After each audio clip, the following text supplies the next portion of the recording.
साथियों नमस्कार।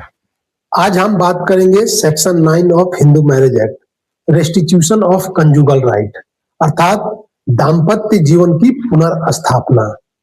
तो ये क्या होता है, इस वीडियो में हम लोग पूरी तरह से इसे समझने की कोशिश करेंगे। मेरा नाम है रोहित कुमार सिंह और मैं एक अधिवक्ता हूँ। तो चलिए शुरू करते हैं वीडियो को। रेस्टिट्यूशन ऑफ कंजुगल राइट अर्थात जब कभी भी एक party either husband or wife withdrawal from the society of other without any reasonable cause, तब वहां पर लागू होता है सेक्शन 9। इसको ऐसे समझते हैं कि कभी कभी ऐसा होता है कि बिना किसी कारण के, बिना कोई ठोस कारण के माताएं बहनें अपने हस्बैंड को छोड़ करके या हस्बैंड अपने पत्नी को छोड़कर अपने मायके में बैठ जाती है और वो फिर आने का नाम नहीं लेती है। तो यहाँ पे क्या होता है, जो मैरिटल ऑब्लिगेशंस है वो टूट जाता है। मैरिटल ऑब्लिगेशंस क्या है? तो मैरिटल ऑब्लिगेशंस अगर आप देखें तो दो प्रकार का, एक है have sexual intercourse to each other and second one is duty to give company to each other. तो ये दोनों चीजें नहीं होती है और ये लंबे समय से वहां पर जाके बैठ जाती है। और मैरिज का मेन उद्देश्य क्या है? मैरिज का मतलब होता है marriage is legal connection to have sex and reproduce a child. तो जब ये मैरिटल ऑब्लिगेशंस फुलफिल नहीं होते हैं, ड्यूटीज फुलफिल नहीं होते हैं, तो वैसी स्थिति में सेक्शन 9 आप इशू कर सकते हैं, इसका पिटीशन कोर्ट में डाल सकते हैं।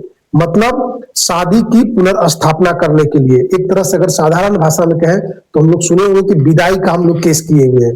अर्थात हम लड़की को रखना चाहते हैं या फिर लड़के के साथ रहना चाहते हैं, अगर लड़की है तो दोनों सेक्शन 9 कर सकते हैं। अर्थात शादी को बचाया जा सके।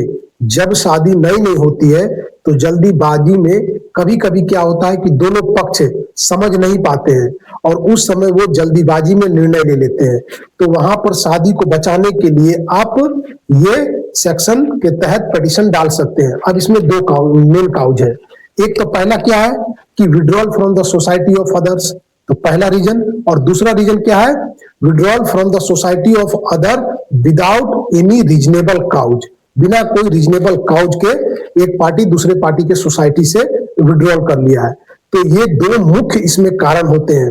अब इसमें अगर बात करें कि जो कोई भी पिटीशन लेकर के आता है तो कोर्ट वहां पे ये मान लेती है कि ये सही है, इसमें जो भी बातें लिखी गई है वो ट्रू है, और ये जो बर्डन ऑफ प्रूफ है वो रिस्पोंडेंट पे चला जाता है। मतलब जिसके खिलाफ किया गया है उसे बताना होता है कि आप विदाउट रीजनेबल काउज क्यों उनके साथ में नहीं है।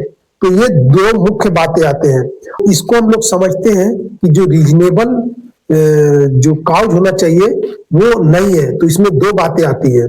उसमें पहला क्या है कि एक पहला जो एक्चुअल है वो है फिजिकल, मतलब फिजिकली रूप से एक दूसरे से अलग रह रहे हैं, मतलब एक छत के नीचे नहीं रह रहे हैं, जिसके बारे में बताया गया है कि प्रेजेंस जो इसका ग्राउंड्स है वो अंडर सेक्शन 12 और 13 में बताया गया है। और इसका जो एक्सप्लेनेशन है वो सेक्शन 9 के बारे में बताया गया है कि जो बर्डन ऑफ प्रूफ है वो रिस्पोंडेंट के ऊपर में लाइज करता है। और दूसरा होता है कंस्ट्रक्टिव। कंस्ट्रक्टिव का मतलब एक रूफ के नीचे विदाउट कंजुगल राइट्स के रह रहे हैं। तो ये भी एक डिजर्शन है, मतलब एक दूसरे से अलग रहना, एक दूसरे को छोड़ देना।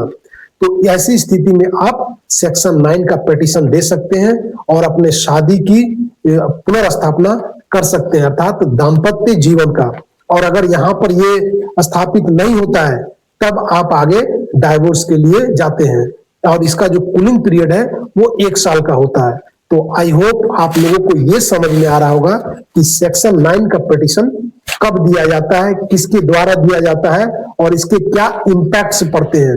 और अगर कुछ भी समझ में आया, आपको लगता है कि कोई जानकारी मिली, तो इसे फॉरवर्ड करें, शेयर करें और अपने कमेंट को लिखें। और आप किस विषय पर और समझना चाहते हैं उसे भी लिखें। और ऐसे ही लीगल जानकारी के लिए आप चैनल को सब्सक्राइब करें और फेसबुक पर देख रहे हैं तो फॉलो करें।